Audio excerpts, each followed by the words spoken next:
Ladies and gentlemen, boys and girls, children of all ages, welcome to Robert Sports Show. I'm your host, Robert. All right, NASCAR Cup Series Quaker State 400 from Echo Park Speedway tomorrow in hot Atlanta.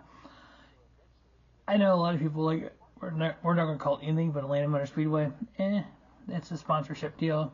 Auto Club Speedway, Lowe's Motor Speedway. Some of the people still call it Auto Club, and it's California. So Quaker State 400, 400.4 miles around the 1.53 mile super speedway intermediate. I know when they first did the repave and the reconfig and stuff, added the banking, then did the super speedway package, I think it's wore out enough at this point. Maybe we need to put the intermediate package for next year. I think that would make a big difference. I know a lot of people accuse me online of not being very critical of NASCAR. As long as they're consistent on some things, and you can't be consistent on things that are inconsistent, and that's actually, I'm big thing of that. If the two situations are completely the same, you really can't judge them the same. There was a spot in the, you want to hear me be critical, there was a spot in the Xfinity race where I think one of the pit stops was a stage break or something, where Taylor Gray's tire got away. Even Kyle Busch and the Busch said that's going to be a penalty. Well, I'll bet he almost bet Parker Kligerman it was going to be a penalty. I mean, yeah, the tire rolled almost to the pit box, but it wasn't a penalty. So that one, I'm like, oh, I'm kind of iffy on that. Should have been a penalty. So see, I can't be critical. They should have called a penalty, and they didn't. I like this in-season tournament as well. So y'all going to whatever.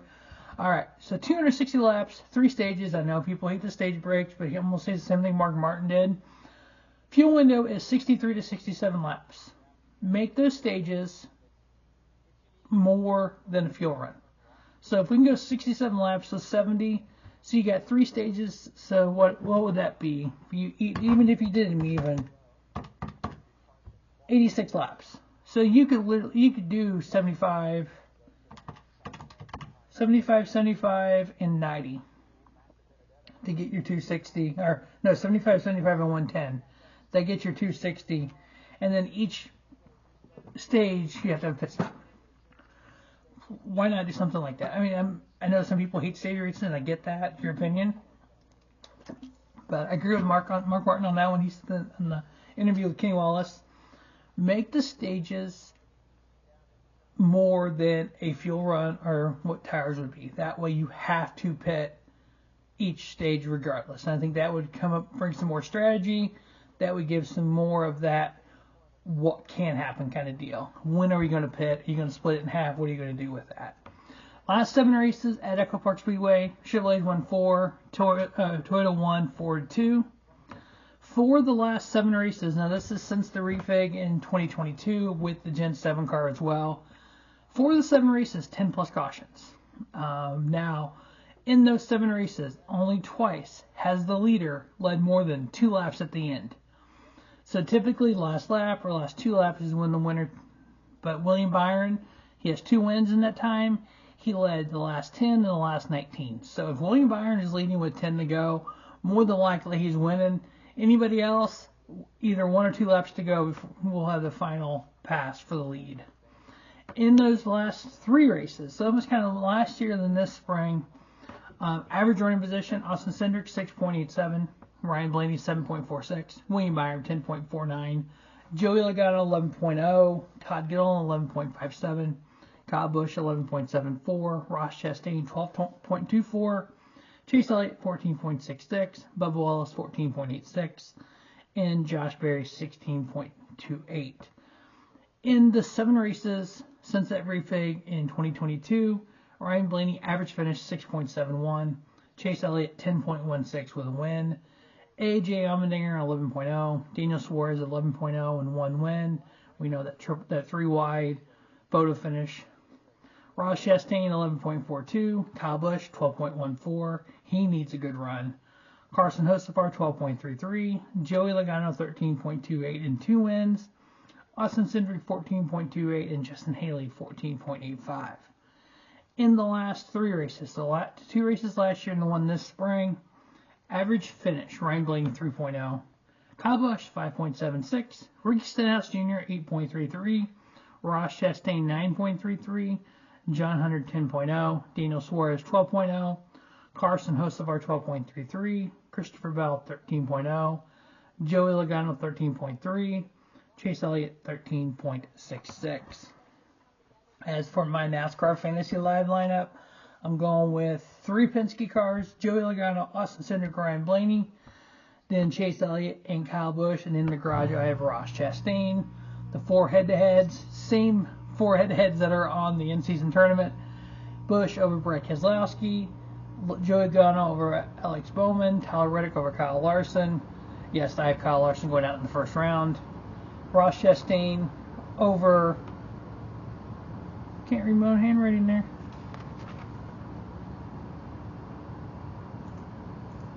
We'll look that up real quick and see who Ross is. Let's see. Oh, Ross over Eric Jones. Alright, so 17 races down, 9 to go until the playoffs. Atlanta, Chicago Street Course, Sonoma, Dover, Indy, Iowa, Watkins Glen, Richmond, and Daytona. A lot can happen. We have had 11 different winners so far. I said on TMD this week, I predicted 17 winners, 16 going into Daytona, and then somebody went into Daytona knocking out the lowest winner. A couple people, commented on social about knocking out Shane Van Gisbergen since he is 31st in points. I said, what if he gets a second win at either Chicago, Sonoma, or Glen? And then the lowest person at that point with a 1 win is Josh Berry. So now when I said 17 different winners, if you really look at who hasn't won, Chase Elliott hasn't won. Alex Bowman hasn't won. Tyler Reddick hasn't won. Chris Buescher hasn't won. Who else is capable? Kyle Busch. I mean, obviously he's got to win at some point, doesn't he? Ty Gibbs, his teammates have won. Bubba Wallace. There's a lot of Brett Keselowski. There's a lot of guys that have the ability. Ryan Preece, even, unfortunately. There are a lot of guys that have the ability to win races that haven't. So yeah, that's what's going to make this. Can we get to that 17 different winners? I think that would be really cool. I did kind of a playoff idea, put that up last week. It was the top 15 in points and any winners outside of that.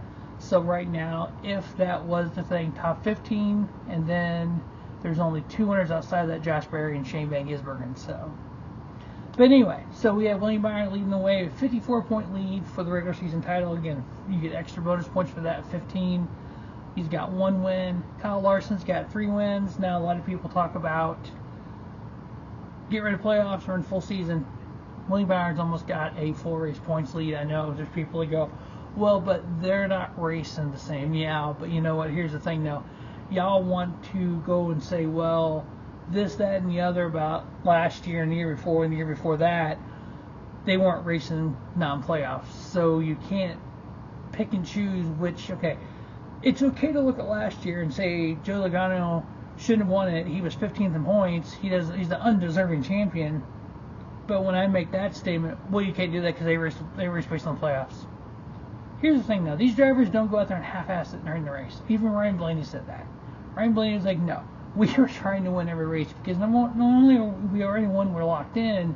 The more wins we get, the more stage wins, the more bonus points. Bonus points helps you throughout the playoffs. Kyle Larson second with 3 wins. Denny Hamlin third with 3 wins. Denny Hamlin 78 points out of the regular season title. Seabell with 3 wins. Chase Elliott, your first non-winner, in 5th, plus 160. Ryan Blaney with a win. Tyler Reddick plus 107. Ross Chastain, Chase Briscoe, Joey Logano each with a win. Chris Buescher 11th plus 38. Bubba Wallace in 12th plus 29. Obviously, he's had a bad run here lately because last week Bubba was plus 57. The week before that, he was plus 61. Week before that, he's plus 58. So, yeah, he's fallen a couple spots down to 12th. Bad luck. That brake rotor blowing last week and just bad luck the last few weeks. Hopefully, he can turn that around here. Alex Bowman plus 20. Ryan Preece in 14th minus 20. And then Austin Cindric and Josh Berry both with a win. Allmendinger minus 59, Eric Jones minus 62, Kyle Busch minus 63. He can still point his way in, but hopefully he'll win, especially here at Atlanta would be nice.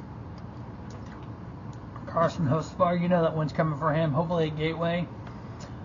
2 years ago, I went to Worldwide Technology Raceway, and first driver I got a picture with was Carson, his Cup debut, and I sent that picture to a lot of friends and family, like my buddy Carson. And he had a good run going in that 7 car. Unfortunately, had a brake issue. I'm hoping, since I'm going back this year, that he can get his first win. I think that would be really cool. I know it's in the playoffs, and he would miss the playoffs, but hey, you know, get his first win. I was there for his first race, be there for his first win. I think that'd be super cool. McDowell and John Hunter -71. Ty Gibbs, Ricky Stenhouse each -84. I know there's a lot of talk of Shane being 31st in points currently with that win and making the playoffs. Everybody and their brother has decided to talk about this last week. There's still 9 races to go. There's still 3 road courses. He could technically have 4 wins. He could be leading NASCAR in wins by the time we get to the playoffs.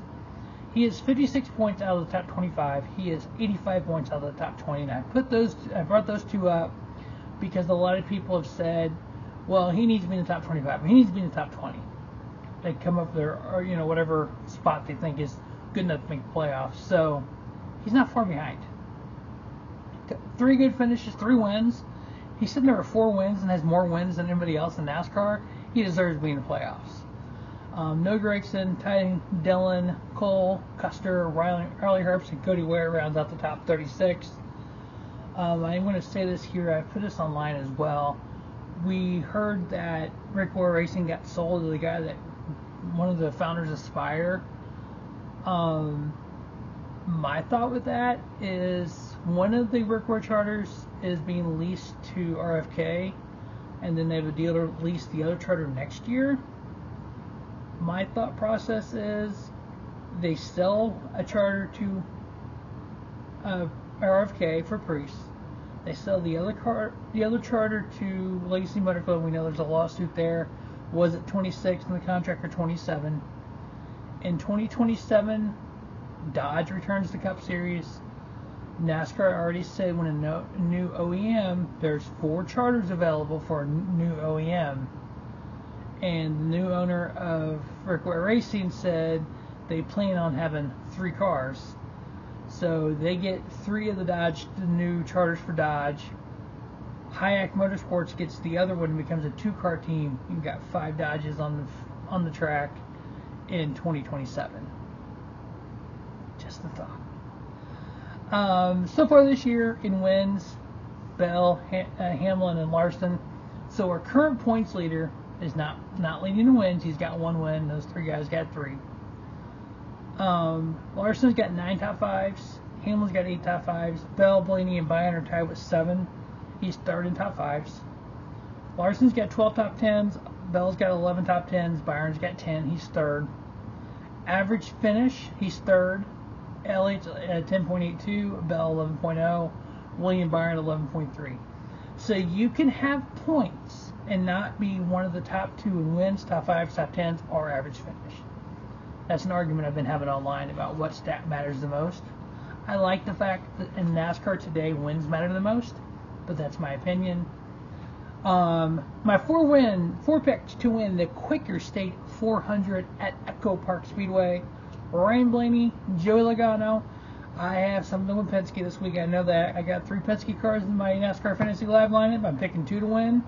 Ross Chastain and Kyle Busch are the 4 picks to win. Make sure you check out my in-season bracket. Hopefully I'm $1 million richer coming to Indianapolis. As always, thanks for watching Robert Sports Show. Don't just have a great day. Have a spiffy day. Robert Sports Show, your YouTube leader in sports channel content.